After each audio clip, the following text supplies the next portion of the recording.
अस्सलाम वालेकुम। ये है 3 ब्रैकेट्स वाली टर्म्स की लास्ट एग्जाम्पल फॉर फैक्टराइजेशन। हमेशा की तरह शुरू के 2 ब्रैकेट्स को मल्टीप्लाई करते हैं। एक्स स्क्वायर इंटू 3y, ये बनेगा 3x square y plus minus में x minus. X square 5z से मल्टीप्लाई होगा तो ये बन जाएगा 5x square z plus plus plus होता है। 9y स्क्वायर जब 5z से मल्टीप्लाई होगा तो 9 इंटू 5 बनता है 45 और इसके साथ y square z as it is plus minus में x माइनस और 9y स्क्वायर जब x से मल्टीप्लाई होगा it will be 9x y square या 9y स्क्वायर x, जैसे चाहे आप लिख सकते हैं। तीसरे ब्रैकेट को हम नहीं छेड़ते, इसको हम एज इट इज लिख देंगे क्योंकि बहुत जल्द x माइनस 3y हमारे पास कॉमन आने वाला है। अब आप जानते हैं जब यहाँ 4 टर्म्स आ जाती हैं तो अभी हम पहले स्टेप में डायरेक्टली 2 टर्म्स करके कॉमन नहीं लेंगे वरना वापस सवाल पर पहुंच जाएंगे। अभी हम फर्स्ट टर्म को 4th टर्म के साथ लिखेंगे 3x square y minus 9xy square, और ये जो दोनों मिडिल टर्म्स थी एज इट इज़ आ गई 5x स्क्वायर z माइनस में और प्लस के बाद 45y स्क्वायर z और प्लस साइन के बाद 25z square into X minus 3y as it is. अब 2 टर्म्स करके कॉमन लेते हैं तो अब पहली 2 टर्म में नंबर्स देखें तो 3 कॉमन है क्योंकि 3 के टेबल में 3 और 9 दोनों आते हैं। वेरिएबल्स में अगर आप देखें तो एक्स वाई कॉमन है क्योंकि एक्स की कम अज़ कम पावर 1 है और वाई की भी कम अज़ कम पावर 1 है। अब ब्रैकेट डालकर इन 2 टर्म्स में जो बचा वो लिखते हैं। तो पहली टर्म में से 3 बाहर नहीं लिखेंगे, वाई भी बाहर है नहीं लिखेंगे, एक्स की पावर 2 में से एक्स की पावर 1 बाहर है तो हम फर्स्ट टर्म में सिर्फ एक्स की पावर 1 लिखेंगे और पावर 1 हम लिखते नहीं तो इसलिए हमने सिर्फ x लिखा। माइनस साइन के बाद 3 3 9 होता है, x मुकम्मल बाहर है, y की पावर 2 में से एक y की पावर बाहर है, एक y की पावर अंदर है, तो यूँ 3xy कॉमन लेने के बाद हमारे पास ब्रैकेट में x माइनस 3y रह जाता है। दोनों मिडिल टर्म्स की अगर आप बात करें तो माइनस साइन कॉमन है, साथ में 5 कॉमन है क्योंकि 5 के टेबल में 5 और 45 दोनों आते हैं, साथ में वेरिएबल z कॉमन है।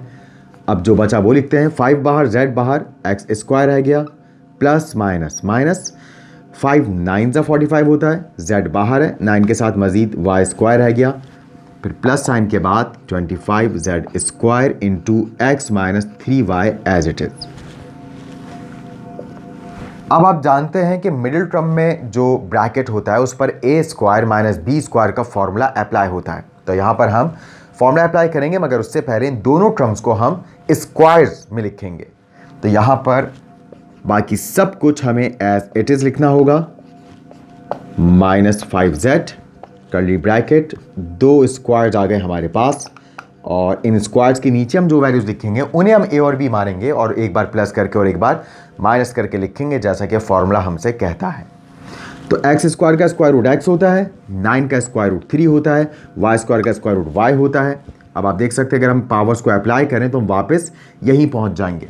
तो जब भी आप होल स्क्वायर या होल क्यूब में कन्वर्ट करते हैं इस बात का ध्यान रखते हैं कि अगर वो पावर वैल्यू पर अप्लाई की जाए तो वापस ऊपर वाला स्टेप बन जाना चाहिए। Plus 25z square as it is और एक्स माइनस 3y का ब्रैकेट भी मल्टीप्लाइंग फॉर्म में एज इट इज़। अब यहाँ पर हम a square minus b square का फॉर्मूला अप्लाई करेंगे तो 3xy x minus 3y minus 5z, ये हो गया x प्लस 3y और x माइनस 3y।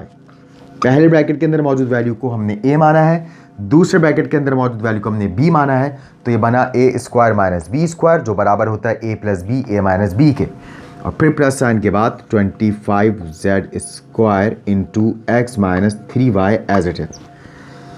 अब 3 टर्म्स है हमारे पास और इन तीनों ही टर्म्स में x माइनस 3y का ब्रैकेट कॉमन है तो हम इस x माइनस 3y के ब्रैकेट को कॉमन लेंगे और जो बचा वो अब हम एक नए ब्रैकेट में लिखेंगे। फर्स्ट टर्म में से ब्रैकेट बाहर हमारे पास रह गया 3xy माइनस साइन के बाद, फिर x माइनस 3y का ब्रैकेट बाहर हमारे पास रह गया 5z into x plus 3y और फिर plus sign x minus 3y का ब्रैकेट बाहर हमारे पास रह गया 25z स्क्वायर। अब मिडिल टर्म में मौजूद ब्रैकेट को हम माइनस 5z से मल्टीप्लाई करवाएंगे और बाकी सब कुछ एज इट इज लिखते जाएंगे। x minus 3y 3xy as it is minus plus minus 5z x से मल्टीप्लाई होगा तो 5zx या 5xz जैसे चाहे लिख लें, माइनस प्लस माइनस 5z जब 3y से मल्टीप्लाई होगा तो 5 into 3 15, z into Y Z Y या वाई जेड, और प्लस साइन के बाद 25z square as it is. अब आप देख सकते हैं कर्ली ब्रैकेट के अंदर 4 टर्म्स हैं और एक बार फिर हम दो दो टर्म्स करके इनमें से कॉमन लेंगे। तो हमारे पास यहाँ रह गया x माइनस 3y। यहाँ पर पहली दो टर्म में अगर आप देखें तो x कॉमन दिखाई दे रहा है, हमने x कॉमन लिया। अब जो दो टर्म्स बची वो हम एक नए ब्रैकेट में लिखने जा रहे हैं। x बाहर आने के बाद फर्स्ट टर्म में रह गया 3y, माइनस साइन के बाद x बाहर आने के बाद सेकंड टर्म में रह गया 5z, फिर माइनस साइन। 15 और 25 दोनों 5 के टेबल में आते हैं, इसलिए नंबर में तो 5 कॉमन है। वेरिएबल की बात करें तो z कॉमन है, और जो बचा वो अब हम लिखते हैं 5 3 ज़ा 15, z बाहर है, इसलिए यहाँ पर अब सिर्फ y रह गया। माइनस प्लस माइनस होता है, 5 5 ज़ा 25 होता है। z पावर 2 में से z की पावर 1 बाहर है, तो z की पावर 1 अंदर है।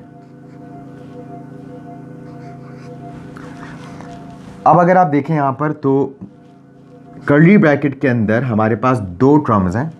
3y माइनस 5z का ब्रैकेट कॉमन है, and it will be the last step for this question for factorisation.